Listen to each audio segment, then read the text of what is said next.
بسم اللہ الرحمن الرحیم۔ دیکھیے، اب چیزوں کے ٹوٹنے سے انسان کو اتنا نقصان نہیں ہوتا جتنا رشتوں کے ٹوٹنے سے نقصان ہوتا ہے۔ رشتوں کے ٹوٹنے سے اس لیے نقصان زیادہ ہوتا ہے کہ باقی چیزیں ٹوٹ جائیں گی تو بیچاری پڑی رہیں گی ٹوٹی ہوئی ایک طرف۔ کوئی ٹوٹی ہوئی چیز دوسری سے یہ نہیں کہتی کہ تم بھی میرے ساتھ ٹوٹ جاؤ، لیکن انسان کی خصوصیت یہ ہے کہ اگر یہاں دو لوگوں میں اختلاف ہو جائے تو انسان چونکہ سوشل اینیمل ہے، اجتماعی مخلوق، تو اب یہ کھڑا ہوتا ہے، کہتا ہے بھائی میری ان سے نا اتفاقی ہے، اب کون کون ہے جو میرا ساتھ دے گا، یعنی میں ان سے الگ ہو گیا تو آپ بھی الگ ہو جائیں، تو 1 سے 2، 2 سے 10، یہ بڑھتا چلا جاتا ہے، معاشرہ تقسیم ہو جاتا ہے۔ لہٰذا اب وہ خالق کے جس نے ہمیں یہ زندگی عطا کی، اس نے بات یہاں سے شروع کی کہ سنو ہم نے تم کو جوڑا، اور کیسے جوڑا؟ وَمِنْ آيَاتِهِ أَنْ خَلَقَ لَكُم مِّنْ أَنفُسِكُمْ أَزْوَاجًا لِتَسْكُنُوا إِلَيْهَا، کہ اس جوڑنے کے عمل کو ہم نے جس پہلے رشتے سے شروع کیا، جس جوڑ کے نتیجے میں باقی جوڑ پیدا ہوں گے اور پورا ایک معاشرے کا تانا بانا تیار ہو جائے گا۔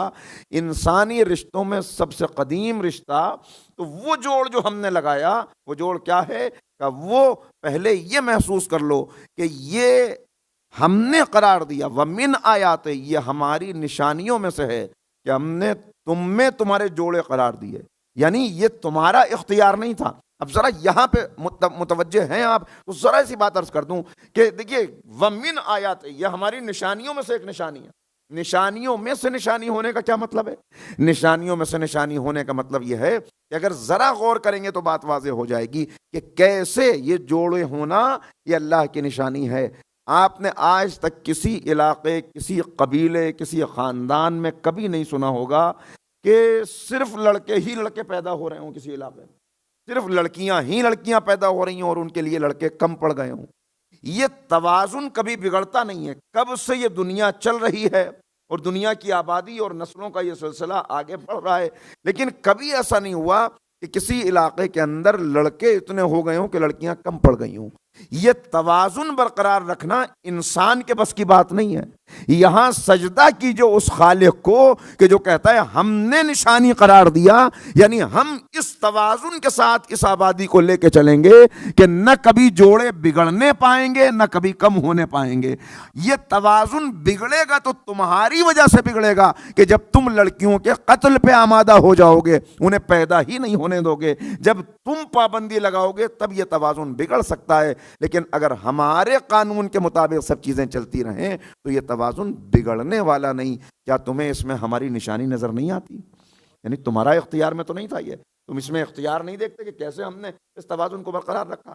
تو اب ہم نے یہ جوڑے بنائے، اور اس میں جو جوڑ لگانے کے لیے جو مادہ ہے، بہت توجہ رکھیے گا، جو میں نے عرض کیا کہ جوڑ لگایا کیسے جاتا ہے، ایسا جوڑ کے جو ٹوٹنے نہ پائے، کہ ہم نے اس کے لیے جو مادہ قرار دیا جوڑنے والا، وہ کیا ہے؟ وَجَعَلَ بَيْنَكُمْ مَوَدَّةً وَرَحْمَةً، ہم نے مودت اور رحمت کے ذریعے سے اس رشتے کو جوڑا۔ تو اگر یہ مودت اور رحمت جو ہم نے رکھی ہے تم محفوظ کر لو تو پھر یہ جوڑ کبھی ٹوٹنے نہیں پائے گا۔ لیکن مسئلہ کیا ہے؟ اچھا، مودت اور رحمت ایک جملے میں عرض کروں، مودت اگر ایک جملے میں بیان کیا جائے تو مودت کہتے ہیں بے لوث محبت کو، بے غرض محبت کو، اور یہی مودت جب کمال تک پہنچ جائے تو رحمت کی صورت اختیار کر لیتی ہے۔ یعنی یہ جوڑ، اس میں ایک کشش ہم نے رکھی تو یہ کشش مودت پیدا کرے گی، لیکن اس میں کہیں نہ کہیں ایک دوسرے کی ضرورت بھی ہوگی۔ اگر یہ کشش نہ ہو، شوہر اور زوجہ کے درمیان یہ کشش نہ ہو تو کوئی خاندان کا بوجھ اٹھانے کے لیے تیار نہ ہو، لہذا ہم نے یہ کشش رکھی۔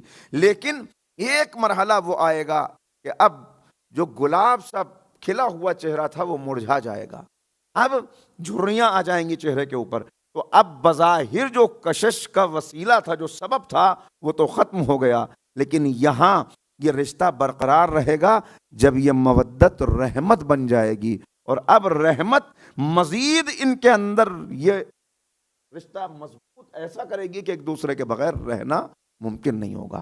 مگر جو میں نے عرض کیا کہ پھر ٹوٹ پھوٹ کیوں ہو رہی ہے، معاملہ کیوں ہے؟ کہا دیکھو اب یہاں سے آگے بڑھو، یہ پہلا جوڑ تھا جو ہم نے قرار دیا، پھر اس کے نتیجے میں اولاد ہوئی، یہ دوسرا ڈائمنشن فیملی کا ہے۔ یہاں ہم نے جوڑ جس چیز کے لیے لگایا، یہ آپس میں ایک دوسرے کے بھائی بھائی ہیں، بھائی بہن ہیں، اور جس چیز کے ذریعے سے ہم نے جوڑا اسے صلہ رحمی کہتے ہیں۔ صلوات پڑھ دیں محمد و آل محمد۔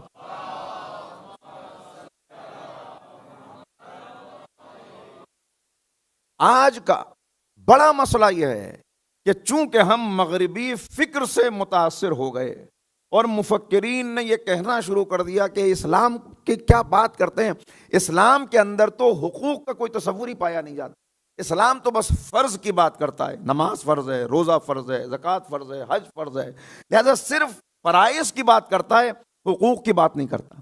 یہ اتنا بڑا دھوکہ ہے جو اسلام کے مخالفین نے دیا، اور جس میں بہت سے نوجوان مبتلا ہو گئے کہ حقوق کی بات ہم کرتے ہیں، حقوق سے ہم نے تعارف کرایا، ہم نے دنیا کو بتایا کہ حقوق کیا ہوتے ہیں۔ اسلام بات کرتا ہے صرف فرائض کی۔ دیکھیے یہ نتیجہ ہے، اس کا جواب نہیں ہے، اس کا جواب اس لیے نہیں کہ نتیجہ ہے اہل بیت کے در کو چھوڑنے کا، ورنہ اگر در اہل بیت سے وابستگی ہوتی تو پتہ چل جاتا ساری تعلیمات کو سمیٹ کر خلاصے کے طور پر سارے حقوق امام زین العابدین علیہ الصلوۃ والسلام نے ایسا رسالت الحقوق میں جمع کر دیے کہ دنیا کروٹیں بدلتی رہے مگر ابھی تصور بھی نہیں کر سکتی کہ ان حقوق سے آگے سوچ سکے۔ مسئلہ کیا ہے؟ مسئلہ یہ ہے کہ ہر حق جہاں پر بھی آپ کو نظر آئے گا وہ مل ہی نہیں سکتا بغیر فرض کے بغیر۔ فرض اور حق یہ ایک ہی سکے کے دو رخ ہیں۔